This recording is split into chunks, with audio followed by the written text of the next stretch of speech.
The problem in discussion today is from the recent May Long challenge, and the problem name is XOR equality. The difficulty level of this problem is simple and the prerequisites are none. Let us understand the problem statement. So, for a given n, find the number of ways to choose an integer x from the range 0 to 2 to the power n minus 1 both included, such that x XOR x plus 1 is equal to x plus 2 XOR x plus 3. So since the number of valid x can be large, we need to output it modulo 10 to the power 9 plus 7. So this is a prime number. Now let us take a small example to understand it better. Let n is equal to 3. So what we have to do in the question is from 0 to 7, we need to find such numbers or such values of x where x XOR x plus 1 will be equal to x plus 2 XOR x plus 3. Now let us see one such value where this holds. So let us take x is equal to 2. So 2 XOR 3 is equal to what? It is equal to 1. And what is 4 XOR 5? Because 4 is x plus 2 and 5 is x plus 3, right? So 4 XOR 5, it is also equal to 1. So in this case, x is equal to 2 is a valid value for the given integer n. Now let us see how we can find the number of all such valid integers x. So let us move on to the solution approach.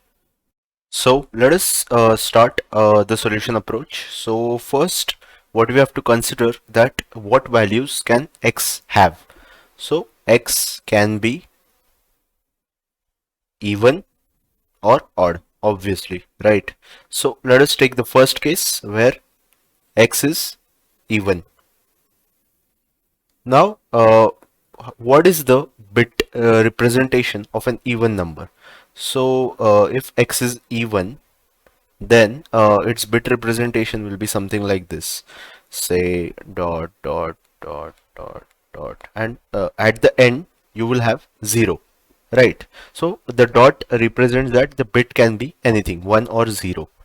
So at the end we will have 0. So what will be x plus 1? So x plus 1 will just be simply the same thing and 1. So what will be x XOR x plus 1? So it is obvious, since all these bits, they are same. So the XOR will be equal to 1, right? So x XOR x plus 1 will be 1 when x is even. Now let us see what will be x plus 2 XOR x plus 3. Okay, so what will be x plus 2? Since x is even, therefore x plus 2 will also be even. Correct. Now let us write the bit representation of x plus 2.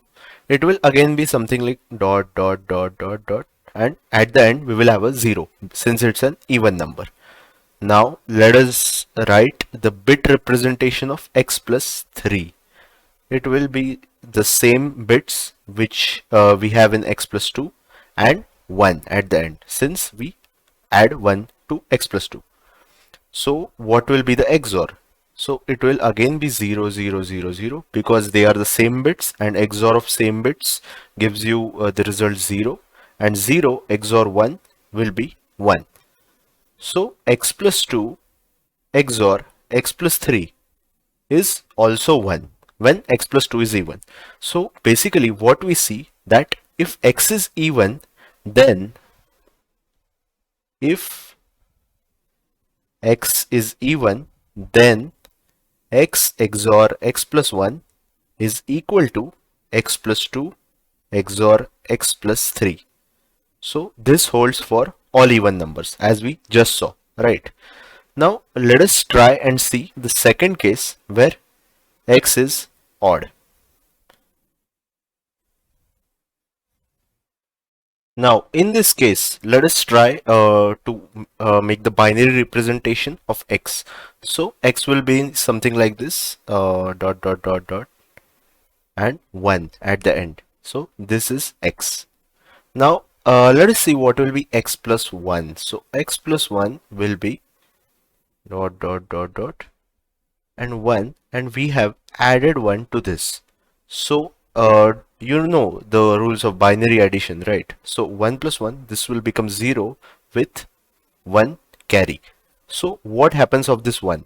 So this 1 will get added to the first bit, which is 0. So suppose this bit is 0, then this will become 1 plus 0, 1. But suppose this bit is 1, then this will become 0. So basically the first bit, which is 0, from the right hand side will become 1, and all the bits to the right of it will become 0.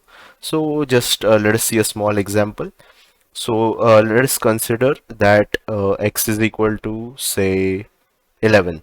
So what is the binary representation of 11? So it is 1 0 1 1, right?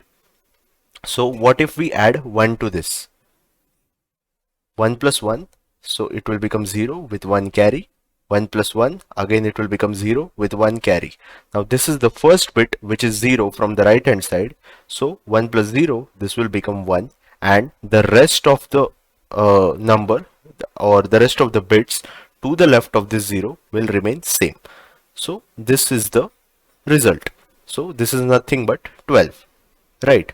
So this rule is used in case of odd numbers. So now let us basically see x and x plus 1. So the important thing here is, if x has say the xth, let's not take x, if x has, say, the yth bit from the right side equal to 0, then x plus 1 will have yth bit equal to 1, and all those to the right of it will be equal to 0. So in this example, so this bit was the yth bit, and here the yth bit became 1, and all those to the right of it became 0. So let us see what is the XOR of these two. So just let us take the case of 11. So 11 is nothing but 1 0 1 1, and 12 is nothing but 1 1 0 0. So do you see one thing over here? Apart to the left of this bit, everything remains same, right? So the XOR is 0, but to the right of it, all numbers are reverse of each other. So the XOR will be the number of the all ones, right? So we will have y ones in our answer.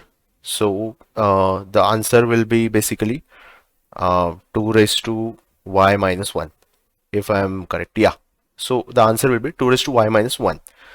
Now let us see what will be x plus 2. So x plus 2 will again have the same dot dot dot dot, and at the end 1. And again for x plus 3, we will add 1 using the same rule, binary addition rule, and we will again get 0, where again now the yth bit, except the yth bit here will not be the same as the yth bit over here, right? So this will be, say, the y dash, the y dash bit. So here the answer will be 2 raised to y dash minus 1. Correct. Now do you see one thing over here? Since y is not equal to y dash, because it's obvious that any two odd numbers, if they are not completely same, then the first bit unset from the right hand side, it will be definitely different, right? And obviously in consecutive numbers, x and x plus 2, this will definitely hold. So if y not equal to y dash, then definitely 2 raised to y minus 1 will not be equal to 2 raised to y dash minus 1. Correct. So in case of odd numbers, x, if x is odd, right, then it is not valid. So for our final answer, we can say that for all numbers between 0 to 2 to the power n minus 1, we can say that all even between 0 and 2 to the power n minus 1, the number of all even numbers is our valid values of x. So now let us see how we can calculate this, since n is large, and by large I mean it is 10 to the power 5. So 2 into 2 raised to 10 to the power 5, it is not actually feasible for us to calculate. So for all even, let's see what we can do. So over here our sample set is basically, or the range that we have is 2 to the power n minus 1, 0 to 2 to the power n minus 1. So this is basically 2 to the power n integers. Now we have to calculate how many of these are even. So it is pretty obvious that half of them will be even. So number of even will be equal to 2 to the power n upon 2, which is nothing but 2 to the power n minus 1. Now to calculate the value of 2 to the power n minus 1, we can't do it directly because it will have overflow issues, right? So that's why we have been given the mod value of 10 to the power 9 plus 7, right? So what we have to do first, there are two ways. So first is that we can use modular exponentiation or binary exponentiation, like you can call it, and the second method is that you pre-compute for pre-compute the answer for all numbers up to 10 to the power 5. So I am going to discuss the pre-computation method, but you are free to explore the modular exponentiation method. Now I think this is the end of the solution approach, and let us now proceed to the C++ implementation. So starting off with the C++ implementation, here first I will tell you the pre-computation. So here I have the function pre. So in this, what I am doing is that here I have a globally declared answer array, and answer of 1 is equal to 1, because if n is equal to 1, then 2 to the power n minus 1, therefore 2 to the power 0, it is equal to 1. So answer of 1, I have initialized it as 1. And what am I doing over here? That for I is equal to 2, I less than mx I plus plus. So mx is a globally declared variable with value 10 to the power 5 plus a constant. And here what am I doing? Answer of I is equal to answer of I minus 1 into 2% mod. So here we are doing this modular multiplication, and we are storing the answer for each value from 1 to 10 to the power 5 plus 5. So here we have pre-computed the answer for all possible values, and now the only thing remains that for each test case we take input n, and then we just output our answer of that particular case that we have pre-computed over here. So I think this was fairly clear, and I hope you understood the solution. Thank you.